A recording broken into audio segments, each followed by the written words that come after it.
समझेंगे? संधि। आज हम संधि को समझेंगे। तो इसमें संधि में आपके कितने प्रश्न दिए हैं हमने?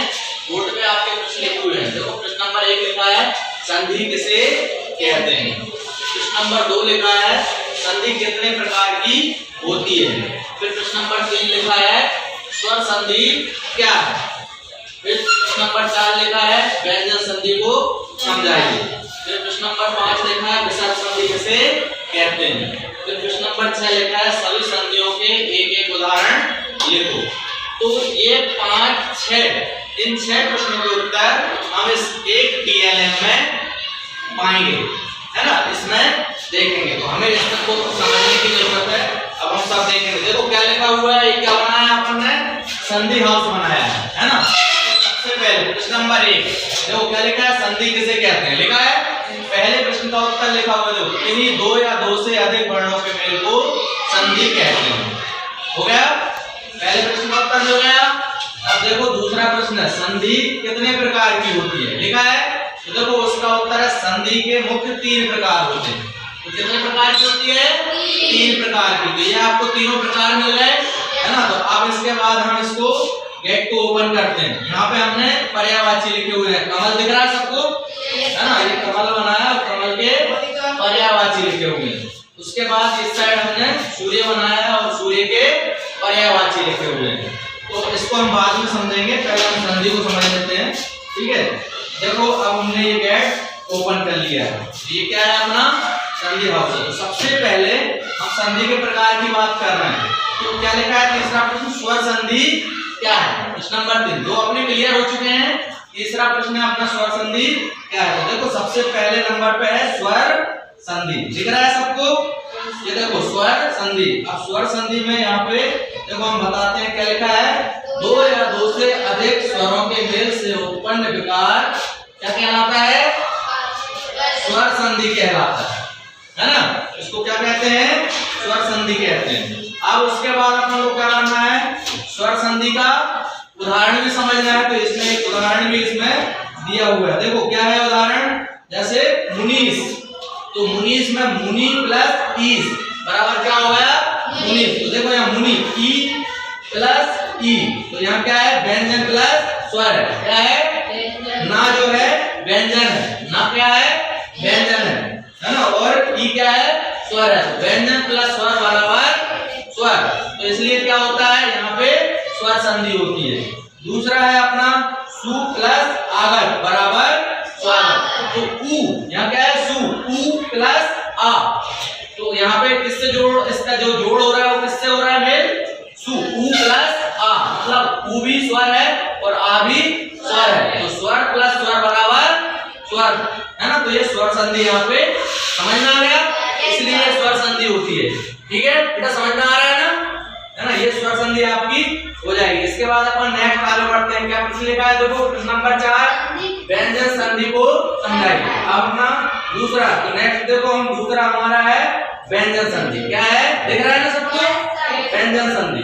व्यंजन संधि, अब इसकी परिभाषा क्या है? व्यंजन संधि व्यंजन का, व्यंजन से या व्यंजन का किसी स्वर से मेल होने पर जो परिवर्तन होता है उसे व्यंजन संधि कहते हैं। ठीक है, क्लियर है। मतलब व्यंजन का किसी व्यंजन से, मतलब जैसे का, गा, घा, गा, चा, छा, जा, ये यहाँ तक के जो स्वर है, जो अक्षर होते हैं वो क्या कहते हैं? व्यंजन कहते हैं। का से लेके ज्ञा तक ये सब क्या कहलाते हैं? व्यंजन कहलाते हैं। और आ से अहा तक ये क्या कहलाते हैं? स्वर कहलाते हैं। जिनमें अम और अहा ये स्वर नहीं होते, ये क्या होते हैं? विसर्ग होते हैं। अम अनुस्वार होता है और अहा विसर्ग होता है। ठीक है, तो हम आगे बढ़ते हैं, व्यंजन संधि के उदाहरण देखते हैं। देखो यहाँ पे उदाहरण हमने 2 लिखे हुए हैं। देखो दिक प्लस गज बराबर दिग्गज। देखो लिखा क्या लिखा है? का प्लस गा। तो इसका क्या हो जाएगा? आधा गा हो जाएगा, है ना। जो आगे वाला अक्षर होता है वो उसमें बन जाता है। देखो का क्या है? व्यंजन है। गा क्या है? व्यंजन है। तो व्यंजन प्लस व्यंजन बराबर व्यंजन संधि, समझ गए। उसके बाद दूसरा देखो उत प्लस नैन, तो उन्नयन क्या हो गया? तथा आगे क्या? देखो यहाँ पे हमने बोला था ना अभी कि जो शब्द आगे होता है वही ये भी हो जाता है। जैसे का है, का गा में जोड़ेंगे तो ये भी आधा गा बन गया, दिग्गज हो गया।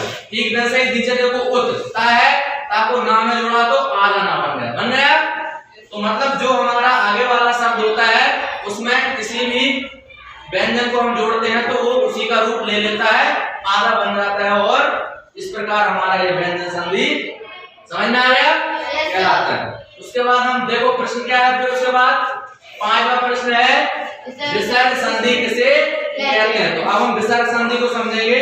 देखो यहाँ पे क्या लिखा हुआ है, विसर्ग संधि दिख रहा है, साफ साफ दिख रहा है ना, आप लोगों को दिख रहा है सबको? हाँ, तो ये होता है विसर्ग संधि। तो विसर्ग संधि में हम यहाँ परिभाषा देखेंगे।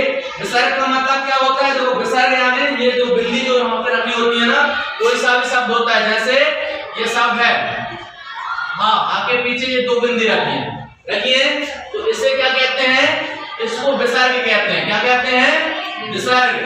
ये क्या कहलाता है? विसर्ग कहलाता है, समझ गए?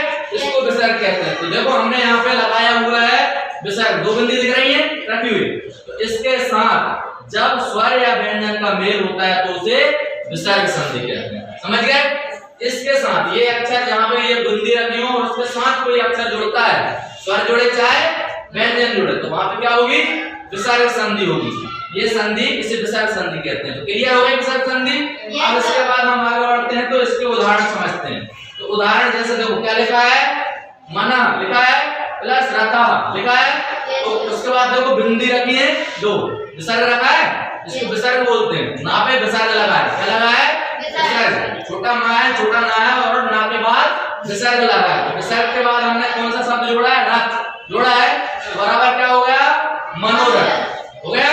मनोरथ मतलब यहाँ पे ओ हो जाता है, इस विसर्ग का मतलब क्या हो जाता है? ओ हो गया ना। आगे वाला शब्द, आगे वाला जो शब्द होता है उसमें उसके अनुसार बदल जाता है, जो विसर्ग होता है। तो क्लियर, सबको